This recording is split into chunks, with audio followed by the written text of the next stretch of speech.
Hi friends, நான் உங்கள் கணேஷ் ராகவ். இன்றைக்கி நம்ம எங்கே இருக்கோம்னா காஞ்சிபுரத்தில் இருக்கோங்க. இப்போ விடிய காலையில் மணி 4 ஆகுது.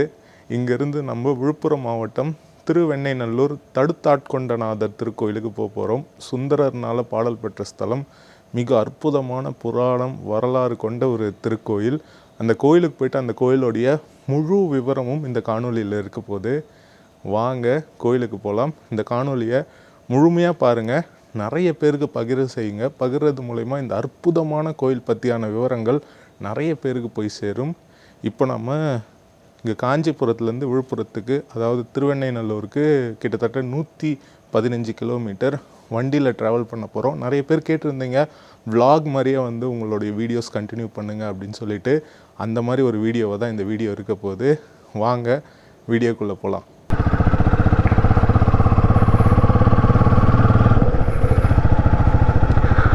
சரியாக மணி விடிய காலையில் 4. இப்போ காஞ்சிபுரத்தில் இருக்கோம். இங்கேருந்து திருவெண்ணைநல்லூர். சாம குளிருங்க. குளிர்னா அப்படி ஒரு குளிராக இருக்குது.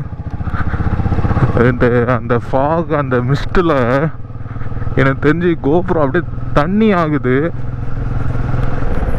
ஸோ கொஞ்ச நேரத்தில் எடுத்து வச்சுட்டு சூரியன் வந்த பிறகு தான் கோப்ரோ யூஸ் பண்ண போகிறேன். ஏன்னா அப்படியே அந்த பனி உங்களுக்கு அப்படியே வருது, அப்படியே தண்ணி மாதிரி அப்படியே படருது. ஸோ கோப்ரோ ரிப்பேர் ஆகிறதுக்கு வாய்ப்பாயிடும். அப்புறம் சரி எடுத்து வச்சிடலாம். கொஞ்ச நேரம் இன்ட்ரடக்ஷன் மட்டும் கொடுத்துட்டு. இந்த மாதிரி தான் நிறைய பேர் கேட்குறீங்க, இது இருந்தால் நல்லா இருக்கும் அப்படின்னு சொல்லிட்டு. விலாக் மாதிரி இருந்தால், ஒரு டாக்குமெண்ட்ரி மாதிரி இல்லாமல் ஒரு நேச்சுரல் விலாக். ஸோ இந்த வீடியோஸ் எப்பயுமே இருக்க போது. அந்த சூழ்நிலையில் அந்த காலகட்டத்தில் எப்படி நம்மளுடைய சொசைட்டியும் இருந்திருக்குன்றது விலாக் மூலிமா அது டாக்குமெண்ட் ஆகும். மோர் தென் டெம்பிள் எப்படி இருக்குன்றது விட, அதே டெம்பிளும் எப்படி இருக்குது, அதே நேரத்தில் இந்த சொசைட்டி இப்போ இந்த மாதிரி வருமா, காலம்பரை எப்படி இருக்குது, இது எல்லாமே இந்த விலாகில் உங்களுக்கு கவர் ஆகும். ஸோ நீங்கள் கமெண்ட் பண்ணுங்கள், விலாக் மாதிரி கொண்டு போகலாமா இல்லை வெறும் டெம்பிள் டாக்குமெண்ட்ரி மாதிரி கொண்டு போகலாமா அப்படின்னு சொல்லிட்டு. ஃப்ரெண்ட்ஸ், யார் தெரியுதா? பழைய நண்பர். ரொம்ப நாளுக்கு அப்புறம் நவீன் நம்ம கூட வராரு. இப்போ வந்தவாசியில் இருக்கோம். மணி 5:10 ஆகுது. வந்தவாசிக்கு வந்துட்டோம். இப்போ இந்த இடத்துல தேநீர் இவர் சாப்பிடுவார், நானும் சாப்பிடுவேன். இங்கே சாப்பிட்டுட்டு கொஞ்ச நேரம் செம பனி, கையெல்லாம் உரையிற அளவுக்கு பனி, அந்த அளவுக்கு பனி. சரி, இங்கே பிரேக் எடுத்துகிட்டு நம்ம அடுத்து இங்கேருந்து கண்டினியூ பண்ணலான்னு இருக்கோம். வாங்க போய் டீ குடிக்கலாம்.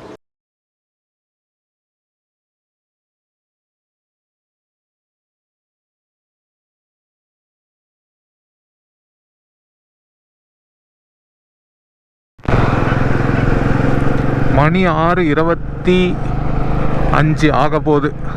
6:23ங்க. ஹைவே வந்துட்டோம். விடிஞ்சிருச்சு. செம குளிர்னா குளிர், அப்படி ஒரு குளிர் பா. ஆனால் இந்த வருஷம் ரொம்பவே அதிகமாக தாங்க இருக்குது குளிர். அவ்வளோ குளிர். இன்னும் நம்மளுக்கு 46 கிலோமீட்டர் இருக்குது.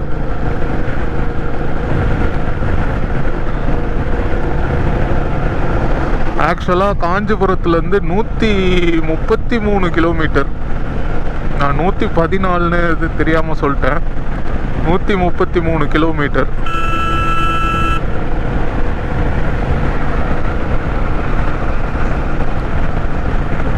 போவோம் நம்ம. இப்போ நம்ம விழுப்புரம் தாண்டி இந்த கொடுங்கை ரோடு அதில் போகிறோங்க. இன்னும் இங்கேருந்து பார்த்திங்கன்னா 17 கிலோமீட்டர். மணி பார்த்திங்கன்னா 6:56 ஆகுது காலையில்.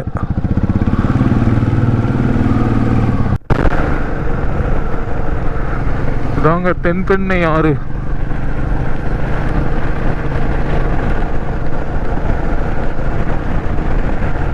அந்த பிரிட்ஜு மேலே தான் நம்ம போயிட்டுருக்குறோம். ஆற்றுல அந்த அளவுக்கு இந்த இடத்துல தண்ணி இல்லை, கொஞ்சோண்டு ஓடிட்டுருக்கு.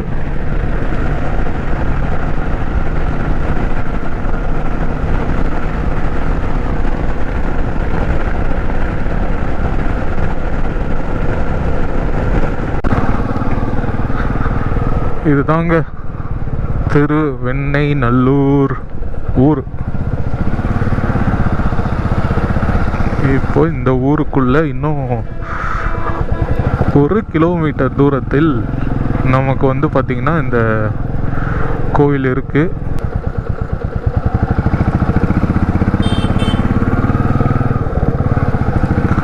நல்ல பெரிய வீதிகளாக இருக்குங்க.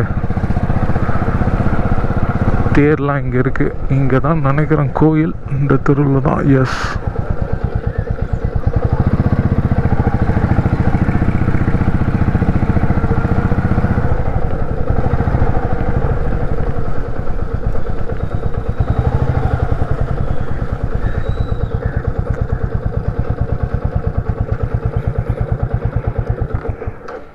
திருவெண்ணைநல்லூர் தடுத்தாட்கொண்டநாத திருக்கோயில், ஆட்கொண்டநாத திருக்கோயில், கிருபாபுரீஸ்வரர் கோயில்னு பல திருநாமங்களோட இங்கே இருக்கிற சிவபெருமான் இருக்காருங்க. ரொம்ப அழகான ஊர், அழகான கோயில். இந்த கோயிலானது கிட்டத்தட்ட விழுப்புரத்தில் இருந்து 18 கிலோமீட்டர் தொலைவில் இருக்குது. விழுப்புரம் மாவட்டத்தில் இருக்கிற ஊராட்சி தான் இந்த திருவெண்ணைநல்லூர்.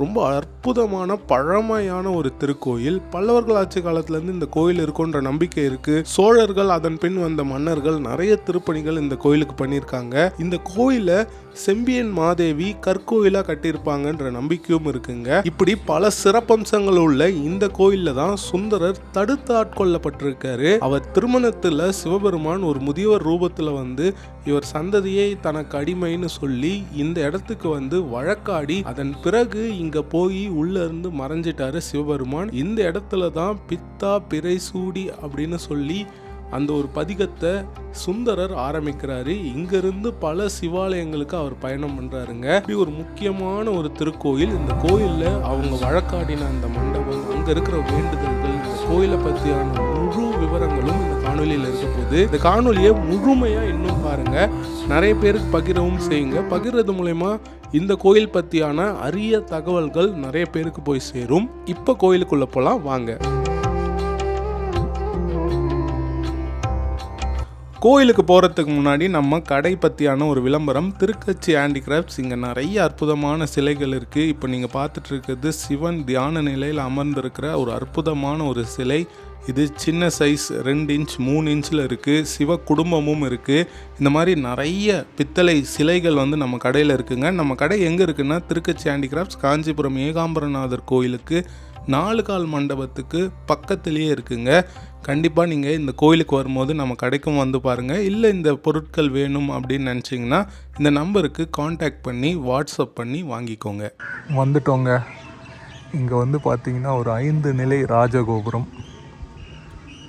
நிறைய சுதை சிற்பங்கள்லாம் இல்லை, ஆனால் இருக்குது. இங்கே பாருங்கள், அந்த வழக்காடு மன்றம். வழக்கு அவர் வந்து பெரியவர் ரூபத்தில் சிவபெருமான் வராரு. இங்கே சுந்தரர். நம்ம உள்ளே போகலாம். எவ்வளோ அற்புதமாக இருக்குது பாருங்கள். அப்படி இந்த கோபுர வாயிலேருந்து அந்த கோபுரம் ரம்யமாக இருக்குங்க. காலங்காத்தால் இந்த ஒரு காட்சி அற்புதம்.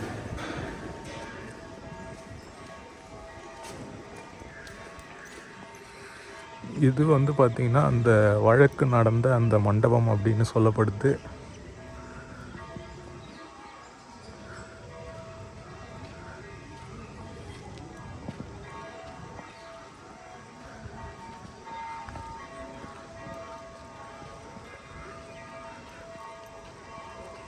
இந்த மணி சத்தத்தோட ரொம்ப ரம்மியமாக இருக்குது.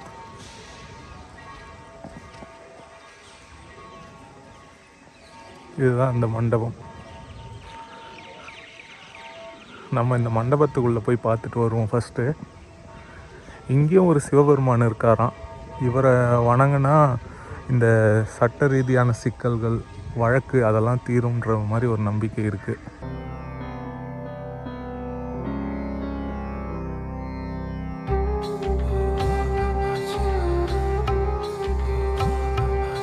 இந்த மண்டபத்தில் தாங்க சிவபெருமானுக்கும் சுந்தரருக்கும் வழக்கு நடந்தது.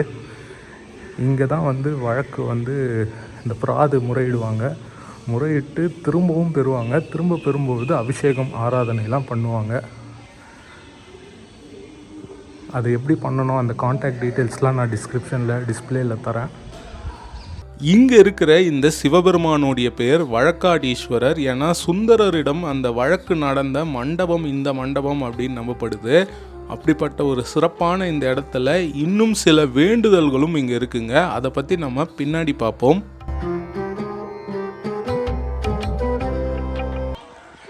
இங்கே சிவபெருமான் சிவலிங்கமாகவும் இருக்கார். அதுக்கப்புறமா பக்கத்தில் அந்த வயதான ரூபத்தில் சுதை சிற்பமாக சுந்தரரும் சிவபெருமானும் சுந்தரரும் இருக்காங்க. இது அடுத்த நிலை கோபுரம்.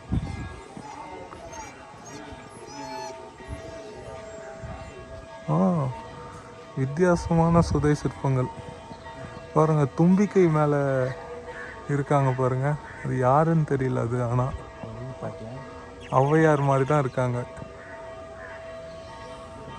இது சுந்தரர் முக்தி அடைந்த அந்த ஒரு இது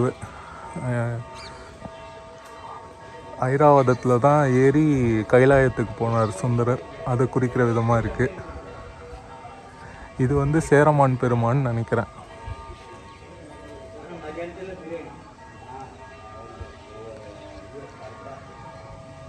சூப்பர். இவங்க கேரளாவில் திருவஞ்சிக்கலம் அப்படின்ற ஒரு ஊரில் தான் முக்தி அடைந்தார் இவரும் சேரமான் பெருமானும். அதை குறிக்கிற விதமாக தான் இங்கே சுதை சிற்பமாக இந்த சன்னதி கோபுரத்தில் இருக்குது.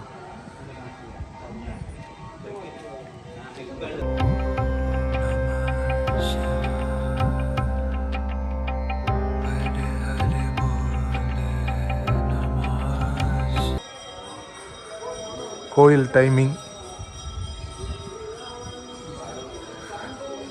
இப்போ கோயில் உள்ளே போகிறோம். நேராக கொடிமரம், அதுக்கு முன்னாடி விநாயகர் சன்னதி இருக்குது.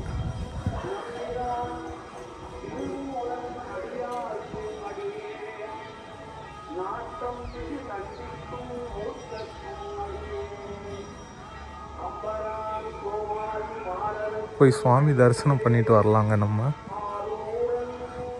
உள்ள நுழைஞ்ச உடனே முன் மண்டபத்தில் இந்த துலாபாரத்தை பார்க்கலாம். அதன் பிறகு துவாரபாலகர்களை கடந்து நம்ம சுவாமியை தரிசனம் பண்ணலாங்க.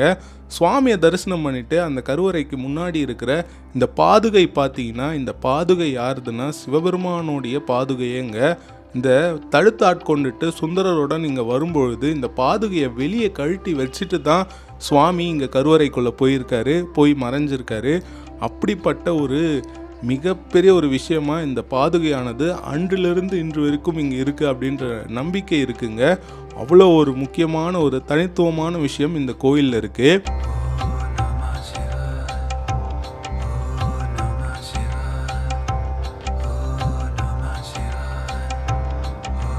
இங்கே வயதான ரூபத்தில் சிவபெருமான் அந்த உலோக திருமேனியும் இங்கே இருக்குங்க.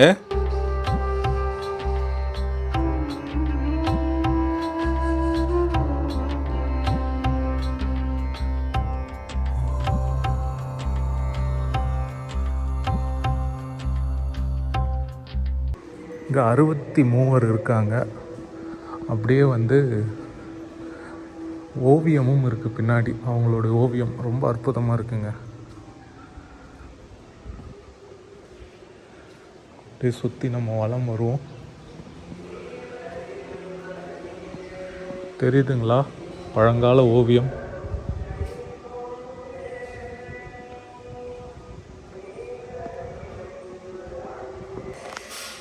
சப்த கன்னியர் இருக்காங்க.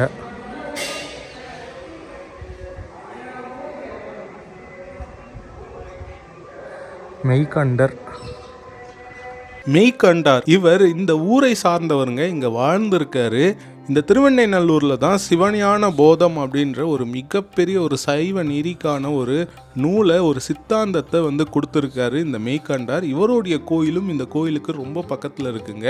இந்த திருவெண்ணைநல்லூர் வந்தீங்கன்னா இந்த கோயில் மட்டும் இல்லாமல் அந்த கோயிலுக்கும் நீங்கள் போயிட்டு தரிசனம் பண்ணிட்டு வாங்க.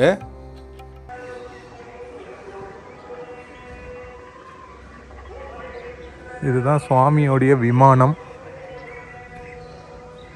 இங்கே பொல்லா விநாயகர் சன்னதி. இவர் வந்து பார்த்திங்கன்னா சுயம்பு மூர்த்தியாக இருப்பாராம்.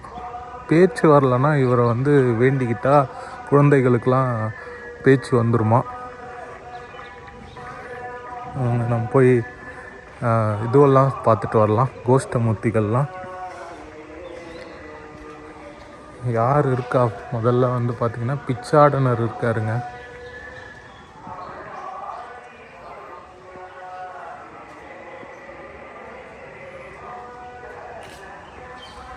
அதன் பிறகு தட்சிணாமூர்த்தி இருக்கார்.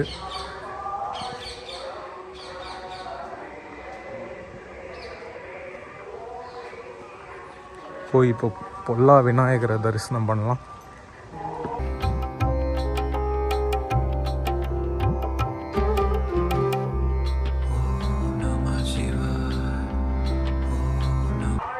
பொல்லா விநாயகர் அவரை தரிசனம் பண்ணிவிட்டு இங்கே லிங்கோத்பவர் இருக்கார்.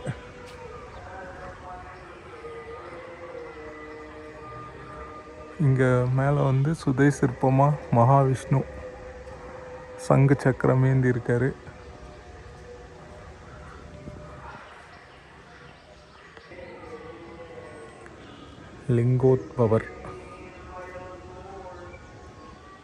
லிங்கோத்பவர் யார் அப்படின்னு கேட்டிங்கன்னா, அந்த தீப்பிழம்பான் என்ற சிவபெருமான் அடிமுடி காண முடியாமல் இங்கே வந்து வராகமூர்த்தியாக வந்து விஷ்ணு, மேலே வந்து அன்னப்பறவை மேலே பிரம்மா போவார். 2 பேராலையும் அடிமுடி காண முடியாத அந்த லிங்கோத்பவர், அந்த ஒரு சிவபெருமானுடைய உருவம் அப்படின்னு சொல்லலாம். 63 64ன்னு நினைக்கிறேன். 64 மூர்த்திகளில் ஒருவர் லிங்கோத்பவர். இங்கே சுப்பிரமணிய சுவாமி சன்னதி, சண்டிகேஸ்வரர் சன்னதி, பிரம்மதேவர்,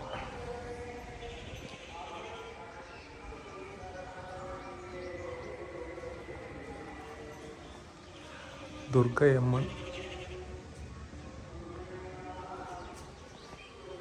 சண்டிகேஸ்வரர்,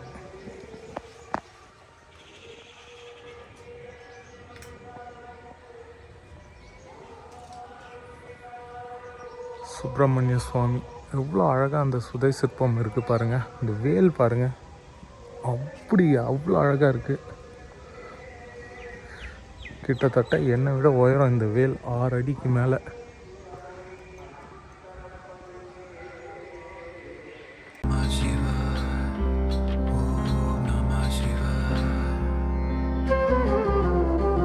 கஜலக்ஷ்மி சன்னதிங்க.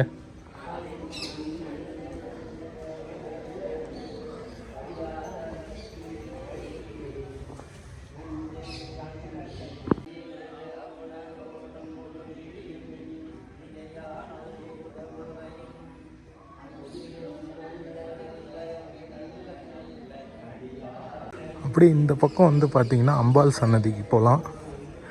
நம்ம அம்பாள் சன்னதிக்கு போய் அம்பாளை தரிசனம் பண்ணலாம். உள்ளே வந்து பார்த்திங்கன்னா சுவாமியோடைய பாதுகை இருக்குது, நீங்கள் பார்த்துருப்பீங்க. அது மட்டும் இல்லாமல் பைரவர், சூரியன், ஐஸ்வர்யேஸ்வரர்னு சொல்லிட்டு ஐஸ்வர்யங்களை அருளும் சிவபெருமான் அந்த படமாக இருக்கார். இதுக்குள்ளே தான் அம்பாள் சன்னதி. போகலாம்.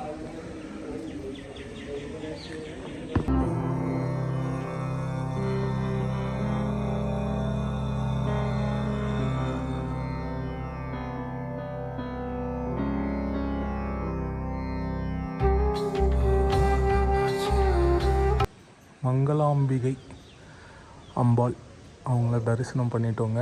ரொம்ப அற்புதமான ஒரு தரிசனம்.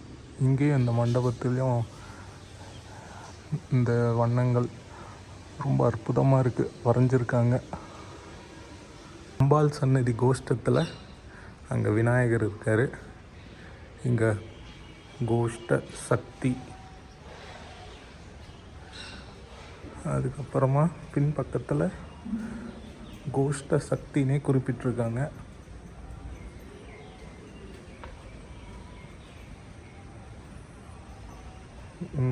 கோஷ்ட சக்தினே குறிப்பிட்டு இங்கே அம்பாள்லாம் இருக்காங்க.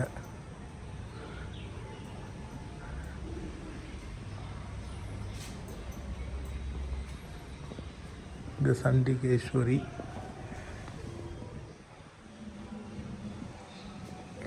அதான் எழுதிருக்கு. சண்டிகேஸ்வரருக்கு அந்த புராணமானது இருக்குது. சண்டிகேஸ்வரிக்கு என்ன புராணம்னு தெரில. அங்கே பாருங்கள், ஸ்தல விருட்சம் இதான் நினைக்கிறேன், மூங்கில்.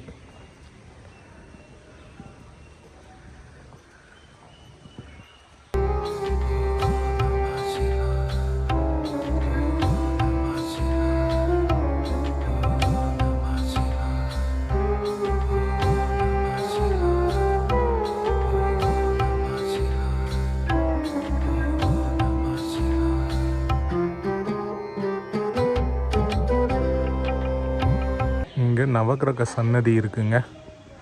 நம்ம மலம் வந்துட்டோம் கோயிலில்.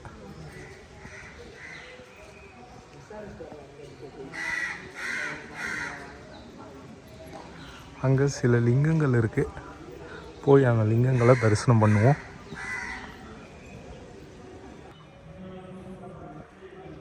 இங்கே ஒரு சிவபெருமான் இருக்கார். அங்கே முக்தீஸ்வரர், பசுபதீஸ்வரர், விஜயலிங்கேஸ்வரர். இப்போ தான் இந்த பேர்லாம் கேள்விப்படுறேன்னா.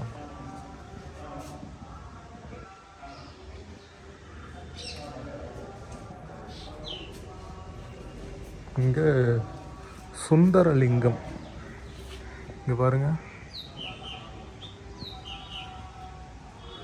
சுந்தரலிங்கம். இது சங்கரலிங்கம். சங்கரலிங்கம், சங்கர நாராயணன்னா இங்கே படத்தில் இருக்கார்.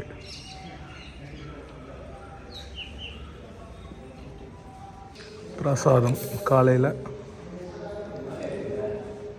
சிவன் கோயிலில் நமக்கு பிரசாதம்ங்க. வெண்பொங்கல், அதுக்கப்புறம் பஞ்சாமிர்தம். இங்கே கோயிலில் பிரசாதம்.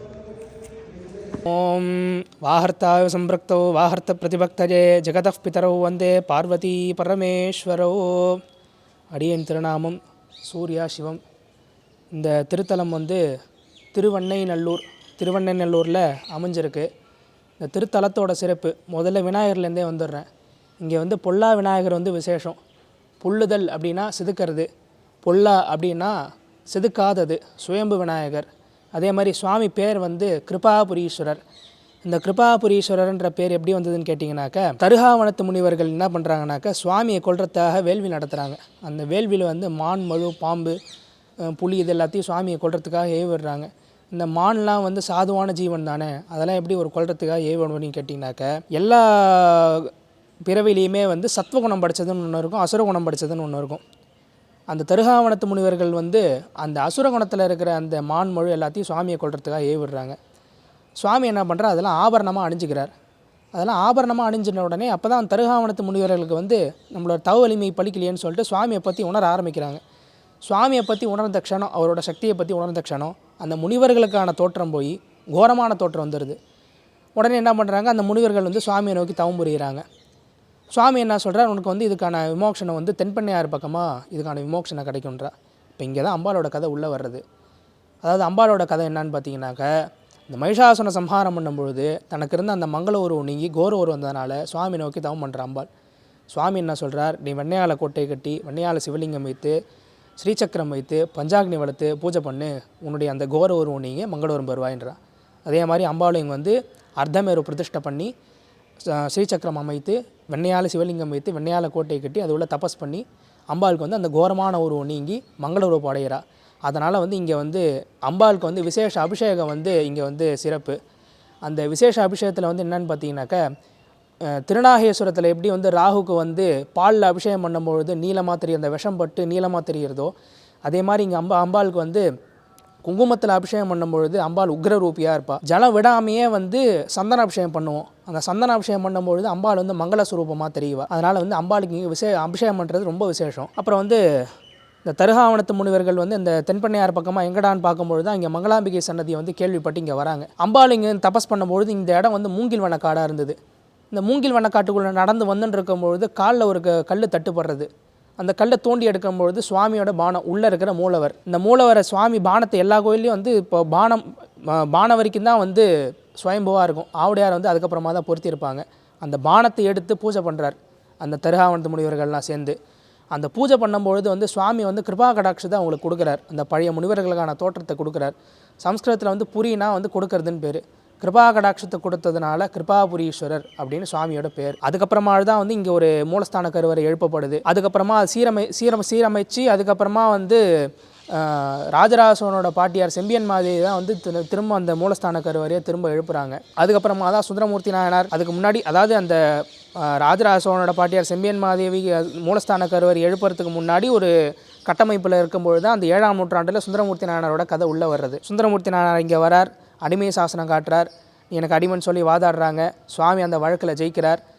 இங்கே அந்த பாதரட்சை, அந்த வயோதிக ரூபமாக இங்கே வரும்பொழுது தான் அந்த பாதரட்சை சுவாமி காலில் போட்டிருந்த அந்த பாதரட்சை உள்ளர இருக்குது. அந்த பாதரட்சை உள்ளே விட்டுட்டு மறைஞ்சிடுறார். இந்த மறைஞ்சதுக்கப்புறமா தான் வந்து ஆகாயவனமாக காட்சி தருவார். அந்த இங்கே கோயிலுக்கு வந்தீங்கன்னா அந்த கொடிமரத்துக்கிட்டேருந்து மேலே பார்த்தீங்கன்னா தெரியும். சுந்தரமூர்த்தி நாயனார் வந்து ஆகாயவனமாக கைலாய காட்சி கொடுத்துருப்பார். சுவாமியும் அம்பாலும் அந்த கைலாய காட்சி கொடுக்கும்பொழுது தான் அந்த சுந்தரமூர்த்தி நாயனாருக்கு அந்த க்ஷணத்தில் தான் வந்து அந்த சுவாமியை பார்த்ததுக்கப்புறம் தான் பூர்வ ஜென்ம ஞாபகங்கள்லாம் வந்து சுவாமி என்ன சொல்ல, இந்த பூ உலகில் நீ வந்தால் வந்து சைவத்தை பரப்பணும், அதனால் வந்து இந்த பணி இங்கேருந்தே தொடங்குன்னும் போது தான் நான் என்னன்னு பாடுவேன், நான் உங்களை பித்தனை பெயினேன்னு திட்டினேன்னு தான் சுவாமி அடி எடுத்து கொடுக்குறார். பித்தான் அடி எடுத்து கொடுக்குறார். பிறைசூடி பெருமானின் சுந்தரமூர்த்தி நாயனார் பாடுறார்.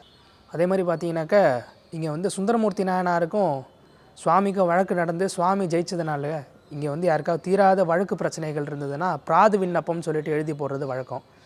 தீராத பிரச்சனை எதுவாக வேணா இருக்கலாம். அது வந்து வழக்கு சம்மந்தப்பட்டதாக இருக்கலாம், இல்லை ஒரு ஏதாவது இடப்பிரச்சனை, நலப்பிரச்சனை, தீராத வழக்குகள், இல்லை குடும்பத்துக்குள்ளே இருக்கிற ஏதாவது ஒரு தீராத பிரச்சனைகள், இந்த மாதிரி எது இருந்தாலும் எழுதி போடலாம்.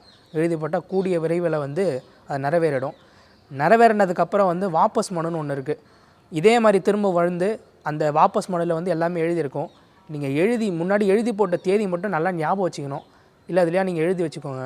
அந்த திரும்ப வரும்பொழுது அந்த சீட்டில் வந்து அந்த தேதி என்று போட்ட அந்த பிராது விண்ணப்பத்தை வந்து வாபஸ் எடுக்கிறதா வந்து திரும்ப ஒரு வாபஸ் மனு மாதிரி எழுதி போடணும். அப்படி எழுதி போடும்போது சுவாமிக்கு அபிஷேகம்லாம் கொடுத்துட்டு ஆராதனைலாம் பண்ணிவிட்டு அப்புறமா அந்த வாபஸ் மனு எழுதி போடணும். இதுதான் இங்கே வழக்கம். அப்புறம் வந்து பார்த்திங்கன்னா பிரதோஷ காலத்தில் வந்து நந்தி பரிகாரம்னு இருக்குது. நந்தி பரிகாரம் வந்து யாருக்கா திருமண தடை இருந்ததுனாக்க 2 மாலை, யார் கர்த்தாவோ அவங்களுக்கு வந்து என்ன வயசாகுதோ அத்தனை காயின்ஸு, சில்லற காயின்ஸு, ஒரு அர்ச்சனை சீட்டு, இங்கே வந்து கோயிலில் வந்து நந்தி பரிகார கட்டணம்னு சொல்லிவிட்டு நந்தி பரிகார சீட்டு ஒன்று வாங்கிக்கோங்க. அப்படி இங்கே நந்தி பரிகாரத்து வர்றதா இருந்தால் சாயங்காலம் ஒரு 4 மணிக்கெலாம் இங்கே ஆஜராகிடணும் கோயிலில். ஒரு 4 மணிக்கு வந்தீங்கன்னாக்கா நந்திக்கு அபிஷேகம்லாம் பார்த்துட்டு பூஜைலாம் பார்த்துட்டு நந்தி பரிகாரம் பண்ணிவிட்டு ஒரு 6-6:30 முடிஞ்சிடும்.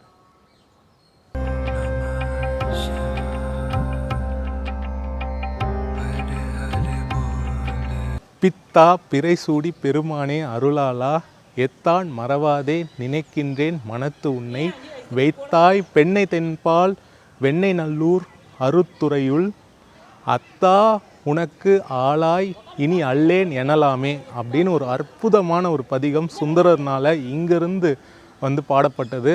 ரொம்ப அற்புதமான ஒரு திருத்தலம். இந்த கோயில் பற்றியான அனைத்து விவரங்களும் இந்த காணொலியில் உங்களுக்கு தெரிய வந்திருக்கும். ரொம்ப அற்புதமான ஒரு திருத்தலம், மிக பழமையான மிகப்பெரிய ஒரு கோயில். கண்டிப்பாக நீங்களும் இந்த கோயிலுக்கு வந்து பாருங்கள். இங்கே பரிகாரங்கள்லாம் நிறைய இருக்குது. அது வேண்டுதல் நிறைவேறி இன்றைக்கி வந்து பூஜைக்கு கூட வந்தாங்க. அந்த பிரசாதம்லாம் நீங்கள் பார்த்துருப்பீங்க. அந்த அளவுக்கு வந்து சிவபெருமானுடைய பாதுகை முதற்கொண்டு இருக்கிற ஒரு கோயில்னால் இந்த கோயில் அப்படின்னு சொல்லணும். ரொம்ப அற்புதமான திருக்கோயில். இந்த கோயில் பற்றியான அனைத்து விவரங்களும் இந்த காணொலியில் உங்களுக்கு கிடைச்சிருக்கோன்னு நினைக்கிறேன். இதே மாதிரி அற்புதமான இன்னொரு கோயிலில் நான் உங்களை சந்திக்கிறேன். Bye from Ganesh Raghav friends. Bye.